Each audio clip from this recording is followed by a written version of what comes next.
Part 1. The sky above New Geneva burned with colors no human had ever seen before. Not the reds of sunset or the purples of twilight, but sharp electric blues and sickly greens that pulsed like a dying star. It was not natural. It was the glow of alien ships, hundreds of them, hovering in perfect silence over the capital city of Earth's last diplomatic outpost. Below, the streets were empty, not because of fear, but because the order had already been given. All humans must leave. Not in weeks, not in days, now. Captain Daniel Brooks stood on the observation deck of the orbital station Helios 7, his hands gripping the cold railing as he watched the evacuation shuttles streak downward like falling embers. His uniform was wrinkled, his eyes bloodshot. He had argued for hours with the council envoys, pleaded even, but they would not listen. Their verdict was final. Humanity was too dangerous, too emotional, too unpredictable. They called it a mercy to banish them rather than exterminate them. Daniel called it cowardice wrapped in protocol.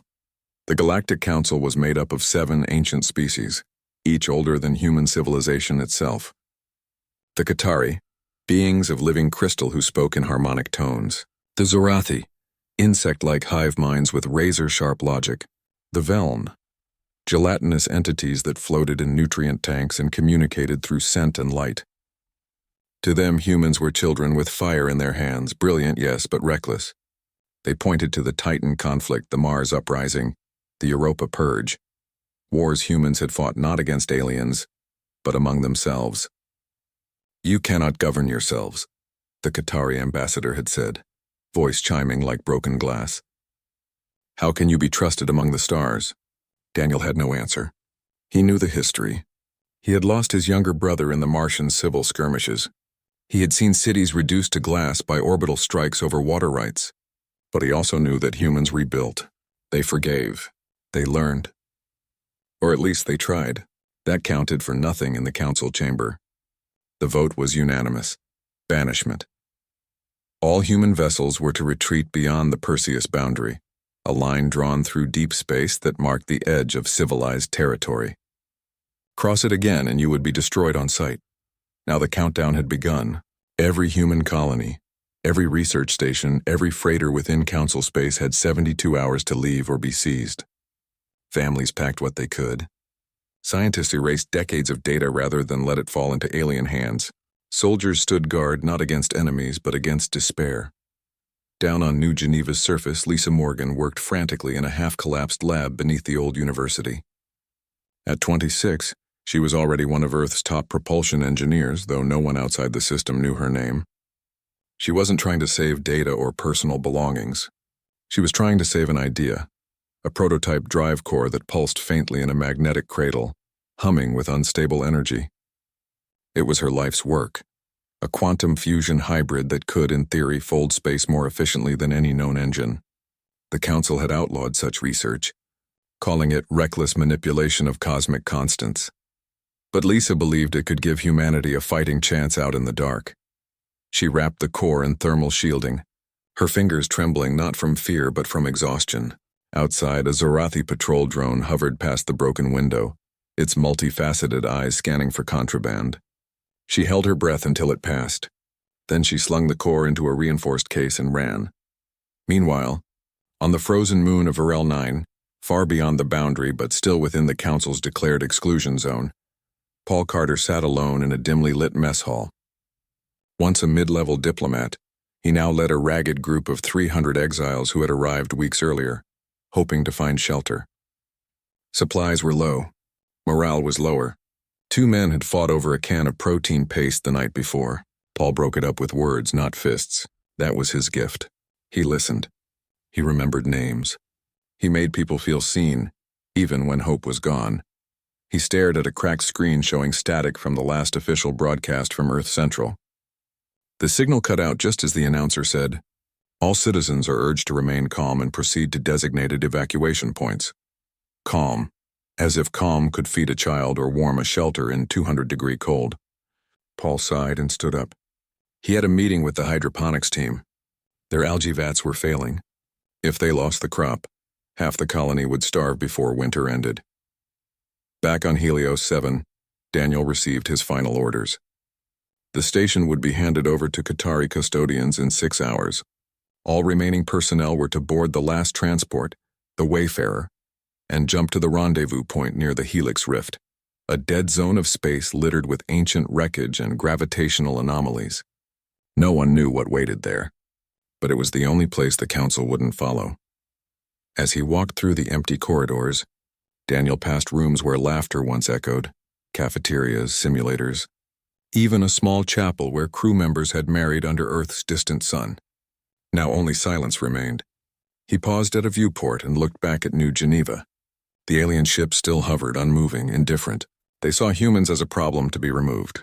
They did not see the mothers singing lullabies in escape pods. They did not see the engineers jury-rigging life support from scrap. They did not see the quiet courage of people who refused to break even when cast out. The Wayfarer launched just before dawn. Daniel sat in the command chair, not as a captain, but as a survivor. Behind him, Earth's last light faded into the void. Ahead lay only darkness, but in that darkness something new would grow. Not from anger, not from revenge, but from the stubborn, unkillable will to endure. And so, banished and broken, humanity sailed into the unknown, not as beggars, but as seeds. Waiting for the right soil, waiting for the chance to rise again. Part 2. 20 years had passed since the banishment, and the stars no longer felt like home. They were cold, distant, and full of silence. The humans who survived the first years of exile did so by learning to live in places no one else wanted.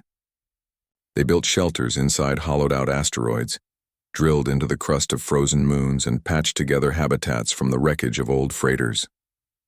There was no central government anymore, no Earth command, no grand fleets. Just scattered groups of people trying to stay alive. On the ice-covered moon of Virel 9, Paul Carter had become more than a leader. He had become a symbol. The 300 souls who arrived with him had grown to over 2,000. They called their settlement Haven. It was not much to look at. Domes made of salvaged hull plating, tunnels warmed by geothermal vents, and fields of glowing blue algae that fed them day after day. But it was theirs. Paul walked the tunnels every morning, greeting farmers, mechanics, teachers, and children by name. He remembered birthdays.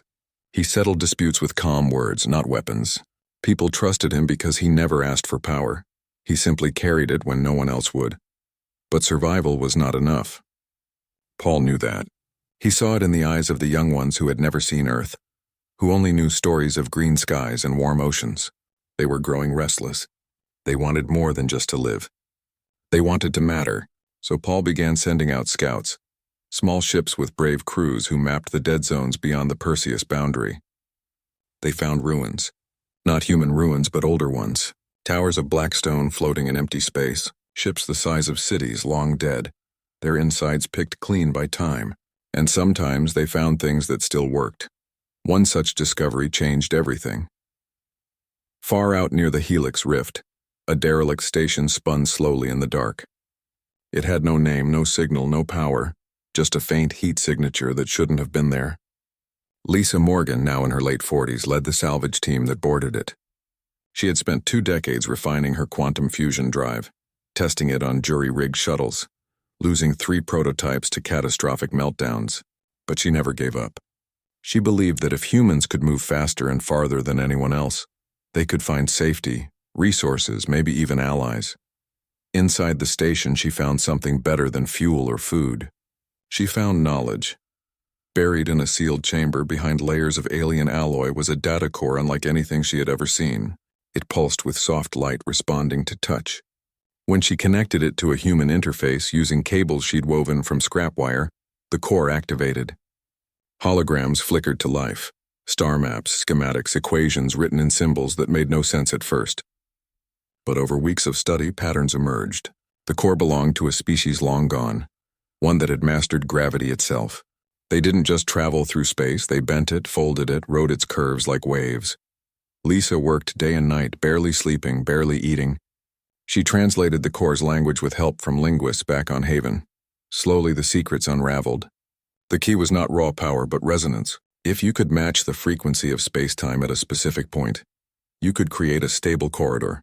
Shorter, safer, and faster than any jump drive the Council used. Lisa called it the Echo Drive. She built a small test model in the station's old lab. The first try failed. The second melted the floor.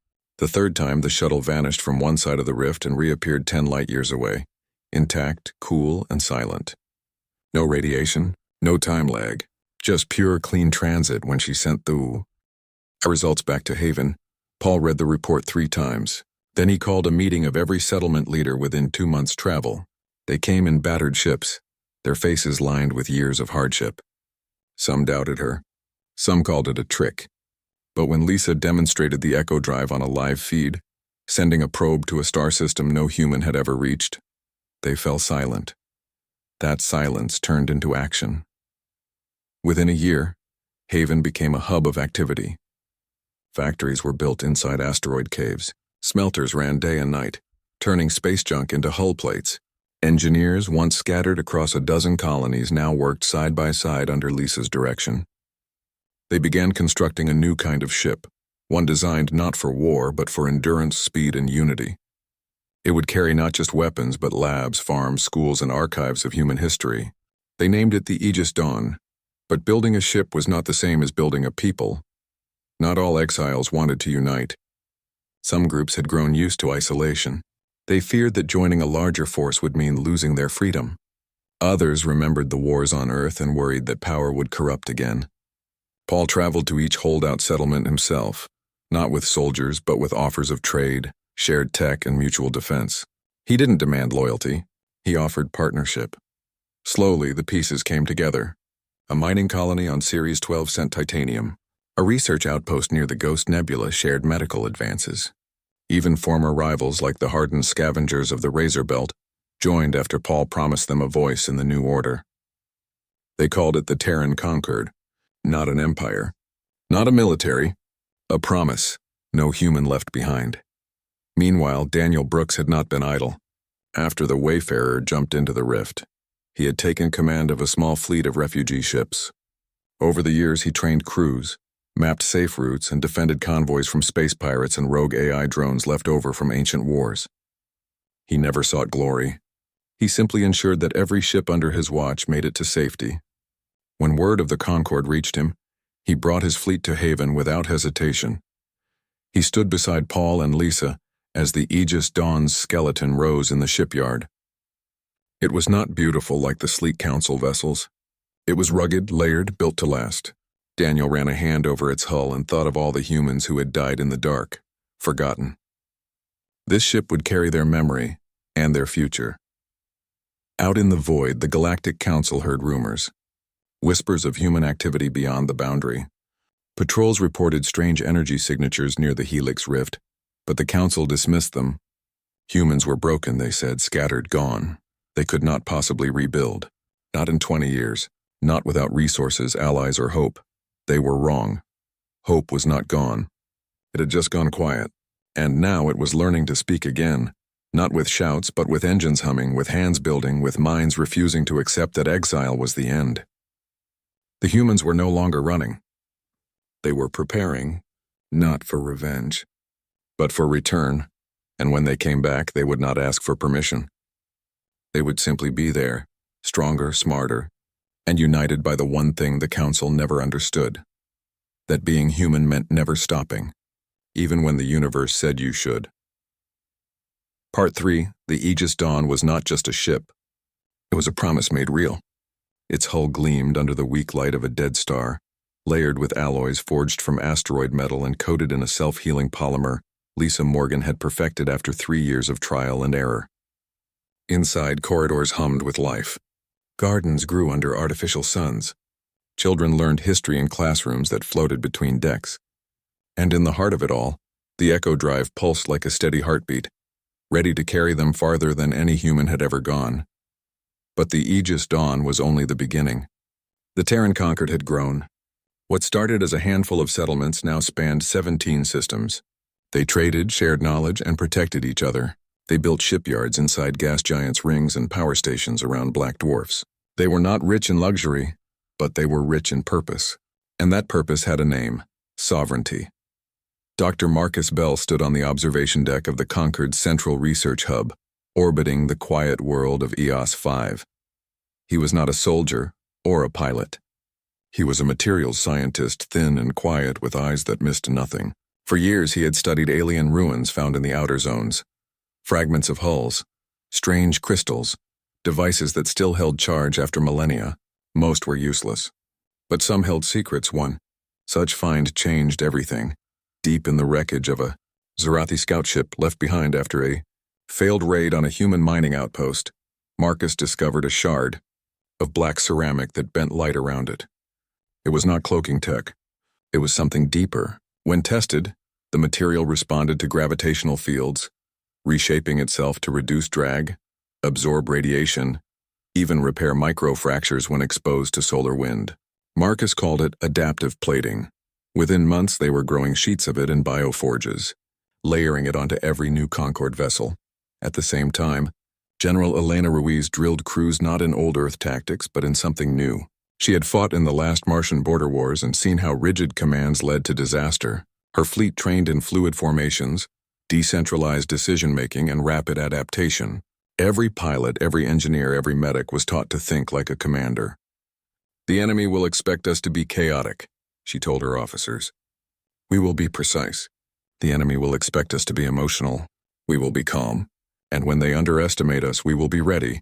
The Concorde did not seek war, but they knew war might find them. So they prepared. They found more than just tech in the ruins. They found history. Ancient records carved into stone or stored in light crystals told of a time before the Council. A time when many species rose and fell, not because they were weak, but because they refused to change. The humans took that lesson to heart. They did not copy alien designs blindly. They improved them. They merged Zarathi energy grids with human efficiency. They combined Qatari harmonic shielding with Terran magnetic fields. Their ships were hybrids, born of exile, shaped by need, and built to last. Lisa worked side by side with Marcus now, not just on drives, but on entire ship systems. They developed gravity manipulation thrusters that allowed vessels to turn in zero time, to hover over planets without burning fuel, to land on worlds with crushing atmospheres. They built reactors that ran on recycled plasma, needing only occasional top-offs from stellar winds. Every innovation made them less dependent on rare minerals or distant supply lines. They were becoming self-sustaining, and they were becoming visible. A council patrol near the outer edge of the Perseus boundary picked up an anomalous signal, a ship moving faster than physics allowed, vanishing and reappearing without the usual jump distortion. The report was filed, then ignored. But a month later, another signal appeared. Then another, this time closer. The Council's High Monitor, a Veln elder named Quarrel, ordered a quiet investigation. A stealth scout was sent into the Helix Rift. It never returned.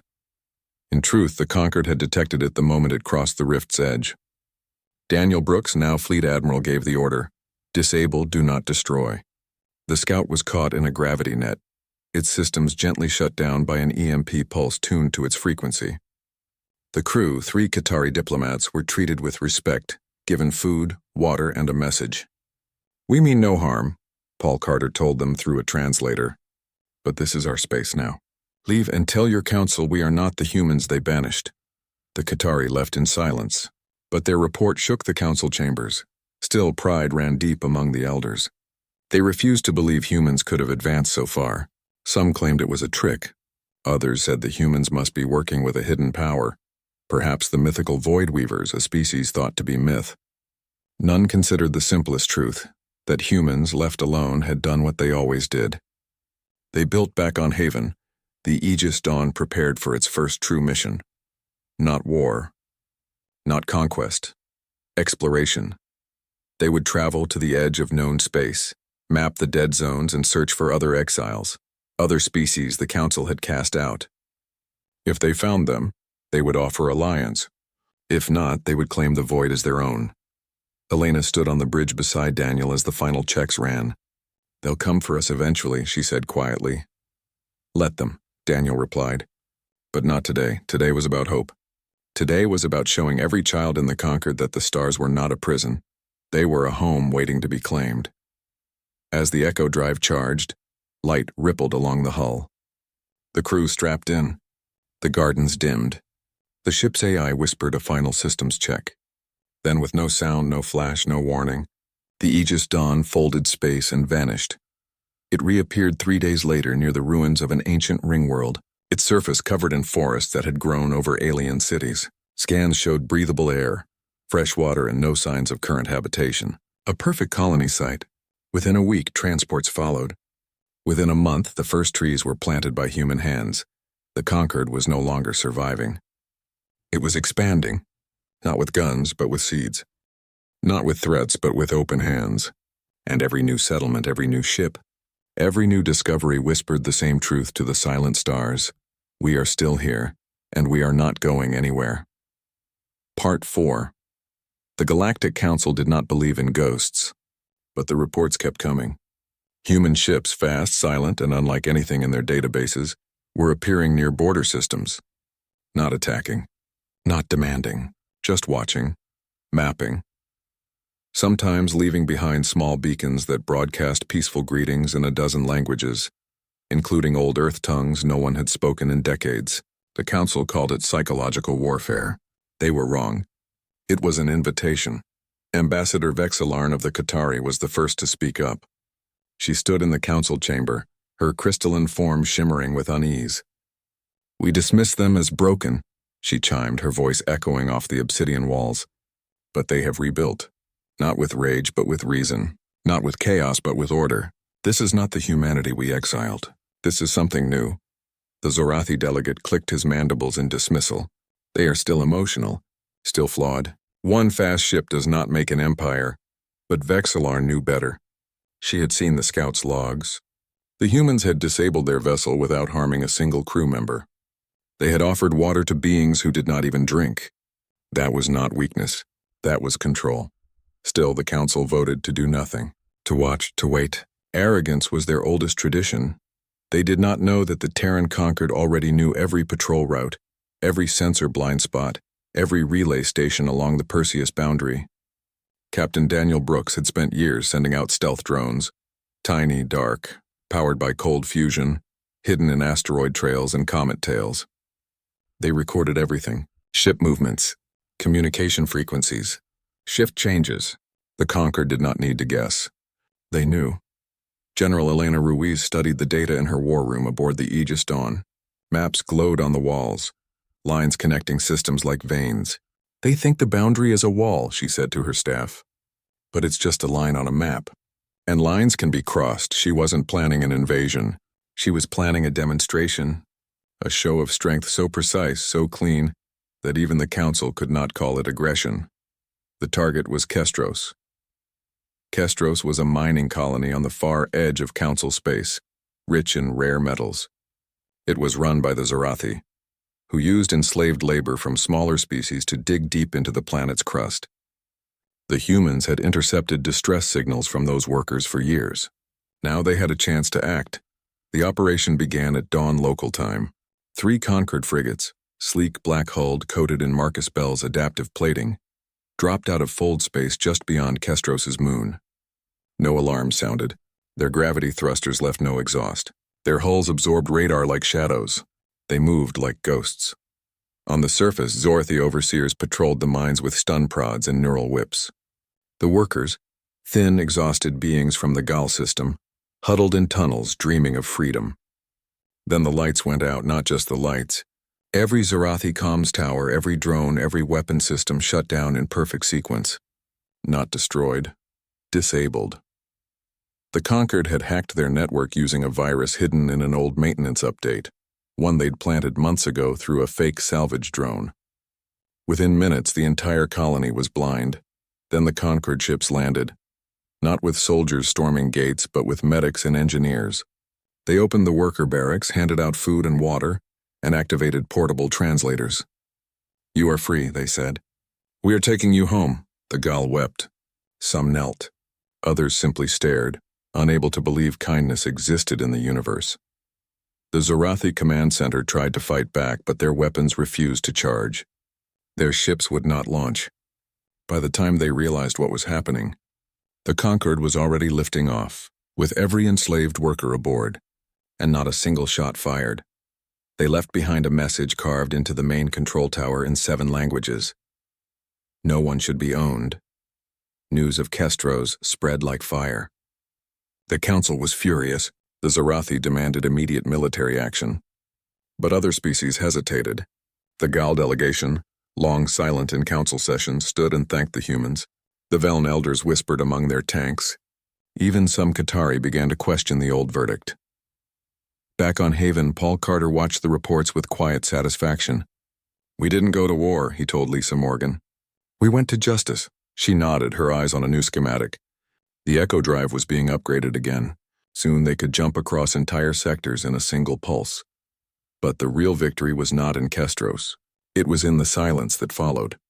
The council did not send a fleet. They did not declare war. They held emergency sessions behind closed doors. Rumors flew. Some species wanted to negotiate. Others feared human power was growing too fast. The unity that once held the council together was cracking. Daniel knew this was the moment. Not to strike, but to speak. He ordered the conquered fleet to gather near the old Earth outpost, now a ghost station under Qatari guard. They did not attack. They simply appeared. Dozens of ships, clean, quiet, in perfect formation. Then they broadcast a single message on all frequencies, clear and calm. "We do not seek conquest. We seek recognition." The message repeated for 12 hours. Then the fleet vanished as suddenly as it came. On the council homeworld of Xylos Prime, panic turned to debate. Vexillarn argued that humanity had earned a place at the table. The Zarathi called for annihilation. The Veln remained silent, their thoughts unreadable. But outside the chamber, something new was happening. Smaller species, those who had suffered under council rule for centuries, began sending secret messages to the conquered. Trade offers, alliance requests, pleas for help. The humans had not won with weapons. They had won with restraint, with mercy, with the simple, terrifying idea that strength did not have to mean cruelty. And as the stars turned, the old order began to tremble. Not from fear of invasion, but from the dawning truth that the galaxy was changing, and humanity was no longer its outcast. They were its future. Part 5. The galaxy did not change overnight, but it began to bend. After the Kestros liberation and the silent show of force near the old Earth outpost, the Galactic Council could no longer pretend humanity was gone. Whispers turned into talks. Talks turned into meetings. Not official ones at first, just quiet exchanges between conquered diplomats and representatives from smaller species who had long felt ignored. The Gal sent envoys. The Lyra, a gentle aquatic race once forced to pay heavy tithes to the Zarathi, opened trade routes. Even a few Qatari scholars requested access to human archives, curious about how a species so young had achieved so much in so little time. Paul Carter led the diplomatic efforts from Haven. He did not wear a uniform or sit on a throne. He met visitors in simple rooms with real plants and warm light. He listened more than he spoke. When the Gal asked how they could repay the Concord, he simply said, "Help someone else when you can." That answer spread. It became a kind of quiet motto among the outer systems. Meanwhile, the Conquered kept building. Not just ships, but schools, hospitals, and data hubs where knowledge was shared freely. Lisa Morgan's Echo Drive was now standard on every vessel, and new models could fold space with such precision they could drop a probe into a planet's atmosphere without disturbing a single cloud. Marcus Bell's adaptive plating had evolved into full environmental shells, ships that could land on molten worlds or drift through radiation storms and emerge unharmed. Elena Ruiz trained a new generation of officers who saw defense not as domination, but as protection. And Daniel Brooks, though he rarely left the Aegis Dawn, became a symbol of calm resolve, a man who had seen the worst of exile and still chose peace. The Council watched all of this with growing unease. The Zarathi pushed for war, but their voice was weaker now. Too many species had seen what the Conquered did at Kestros. Too many had received aid during solar flares or asteroid strikes without being asked for anything in return. Even the Veln, usually unreadable, began shifting their nutrient currents in patterns that old observers said meant cautious interest. Then came the offer no one expected. A neutral world named Oriya 7, once a trade hub before the Council banned human presence, invited both the Concord and the Council to a summit, not to negotiate surrender, not to demand obedience, but to talk as equals. The Council elders argued for weeks. Some refused to attend. But Vexlarn, now one of the most respected voices in the chamber, insisted. "If we do not face them now," she chimed, "we will face them later on their terms." The summit took place in a dome built over a calm sea. Humans arrived not in warships but in a single vessel, the Aegis Dawn, its weapons powered down, its hull clean and bright. Paul Carter walked onto the platform first, followed by Lisa, Marcus, and Daniel. They wore simple gray uniforms with no medals, no ranks displayed. Just the Concord emblem, a circle with a rising sun inside. The council delegates arrived in shimmering transports, their forms strange and varied. The Zarathi clicked their claws. The Qatari glowed softly. The Velen floated in glass spheres filled with blue fluid. "For a long, Mom." And no one spoke. Then Paul stepped forward. "We are not here to ask for forgiveness," he said, his voice steady. "We were not wrong to be cast out. But we are not the same people we were. We built something new, not to replace you, but to stand beside you if you'll have us." Silence followed. Then Vexlarn rose. "The council once called you reckless," she said. "But you have shown more restraint than we ever did. You could have taken Kestros. You did not. You could have attacked our patrols. You did not. You could have demanded revenge. You did not. That is not recklessness. That is wisdom," the Zarathi delegate hissed, but no one backed him. One by one, the other species voiced support. Not full trust, not yet, but a willingness to try. By the end of the summit, a new agreement was signed. The banishment was lifted. The Perseus boundary was dissolved. The Terran Concord would be recognized as a sovereign power, with a seat in the council chambers. Not as petitioners, not as subjects, as equals. The news traveled faster than any ship. On Haven, people gathered in the central dome and cheered, not with rage but with tears. Children who had never known Earth now knew they belonged to something larger. On distant outposts, miners and farmers and teachers paused their work and looked up at the stars, no longer as a prison, but as a home they had earned. In the months that followed, the Conquered did not gloat. They did not expand aggressively. They opened their archives to all who asked. They shared Echo Drive schematics with species that promised peaceful use. They helped rebuild damaged colonies, even those that had once supported the banishment.